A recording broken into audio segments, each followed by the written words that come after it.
LP saya ke Farhad itu adalah sebagai sebuah sikap, saya kira, dari seorang lawyer profesional ya kita tentu menjaga reputasi kita, nama baik kita, dan apa yang dia sampaikan itu menurut saya sudah sangat tendensius dan fitnah serta menimbulkan ujaran kebencian. Itu merugikan saya sekali. Dengan beraninya dia mengatakan bahwa saya ini mantan pengacara, sementara dia sendiri sudah minta maaf sama saya beberapa hari sebelumnya, dan saya tidak menerima permintaan maaf itu di awal, tapi karena keluarga ya saya maafkan. Tapi malah bicara yang tidak-tidak, sehingga kalau menyebut saya sebagai mantan pengacara artinya dia membangun opini publik. Saya bukan pengacara. Faktanya saya sampai hari ini adalah pengacara, bernaung di bawah Peradilan 1, dan laporan terhadap saya terkait dengan dugaan ijazah palsu, saya tahu yang mereka kejar sudah SP3, sudah dihentikan oleh Baris Krim Mabes Polri, selesai. Jadi tidak ada satu putusan pengadilan pun yang mengatakan saya bukan pengacara atau dicabut hak saya sebagai pengacara atau berita acara sumpah saya dicabut. Apalagi yang melaporkan saya salah satunya adalah DPPKI, Poros Advokat Indonesia, dipimpin Siti Jamalia dan Apollo secara bonga, sudah mencabut laporannya. Jadi ini menurut saya hanya kalimat ya rasa iri, dengki, dan cemburu kepada saya. Kita masih bersidang, tim saya di Medan masih sidang, tim saya di sini masih sidang, besok masih sidang, tim saya tadi masih sidang. Enak aja, dia yang ganggu saya, karena itu saya laporkan dia, dan saya sudah diperiksa sebagai pelapor kemarin, dan sebelumnya juga sudah diperiksa saksi-saksi saya, termasuk akun-akun yang juga membuli saya juga sudah saya laporkan. Dan kemarin juga sudah datang saya memenuhi panggilan didampingi oleh para saksi-saksi saya. Begitu. Enggak lah, kenapa masih dicabut? Nggak akan kata damai gitu? Enggak ada urusan, saya nggak pernah ganggu dia. Dia ganggu saya, sudah saya sikat gitu. Justru mereka yang malu, kan Anda nggak ingat 2,5 tahun yang lalu begitu bersemangatnya Farhad dan teman-temannya itu menuduh saya ijazah palsu lah, menuduh saya menipu lah, penggelapan lah, yang ini yang itu. Ya kalau urusan saya dengan Hotman itu antara jantan dengan jantan, bos. Tapi kalau udah menyangkut ijazah dan itu harkat martabat saya, dan itu sudah SP3. Penipuan penggelapan juga dilaporkan saya oleh Evi, istri mantan gubernur Sumber, istri kedua, juga sudah di SP3.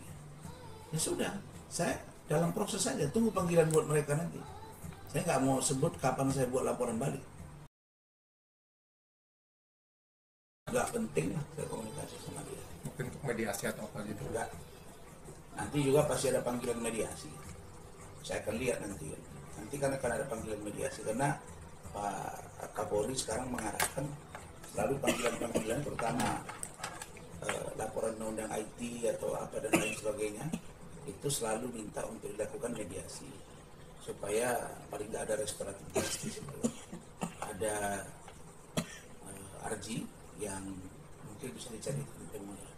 Tapi kalau untuk Farhad ini saya kira nggak perlulah saya restoratif justice dengan dia.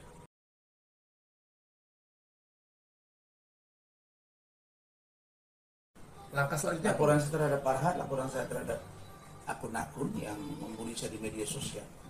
Ya berikutnya saya mempersiapkan ahli dan dokumen-dokumen tambahan untuk menjerat orang-orang ini.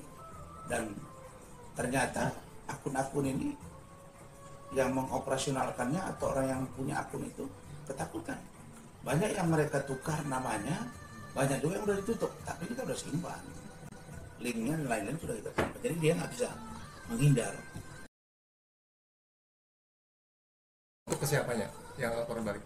Ya untuk yang melaporkan saya ijazah palsu, misalnya ada Evi Susanti, misalnya ada Samsul Caniago yang sudah ditahan di Polrestabes Medan, itu sebentar lagi akan sidang oleh DPPKI. Nah, walaupun DPPKI sudah mencabut laporannya, tapi sedang saya pertimbangkan untuk tetap melakukan upaya hukum. Jadi puncaknya abang merasa dipermalukan Pak di live itu ya, di TV itu dengan menyebut Iya. mantan itu. Iya. Jadi Dan ini saya tidak bisa menerima kata-kata itu. Dia sebut produk jurnalistik, dia nggak tahu saya ini wartawan 12 tahun dan saya ini wakil ketua lembaga konsultan dan pembelaan hukum PWI Pusat, Persatuan Wartawan Indonesia. Saya paham mana produk jurnalistik. Produk jurnalistik itu ketika dia di situ ikut live bersama saya, ya. Tapi orang live di TV ditonton jutaan orang. Tidak bisa serta-merta menghina, merendahkan dan fitnah orang. Tidak bisa. Kalau bisa begitu, semua orang akan lakukan itu. Tidak semua produk jurnalistik artinya lepas dari jeratan hukum. Enggak. tapi informasi juga Bang Fa juga melaporkan balik dengan cara baik. Itu gimana? Oh iya, silakan saja. Dia laporkan saya, saya nggak ngerti apa. Saya nggak ngerti apa. Kok dia laporkan saya, kenapa? Dia bilang saya mencemarkan. Apa yang saya cemarkan? Saya nggak pernah mencemarkan dia. Siapa yang saya cemarkan dia? Dia melaporkan saya. Versi dia kan. Ya kita lihat aja. Apa yang dia laporkan kepada saya.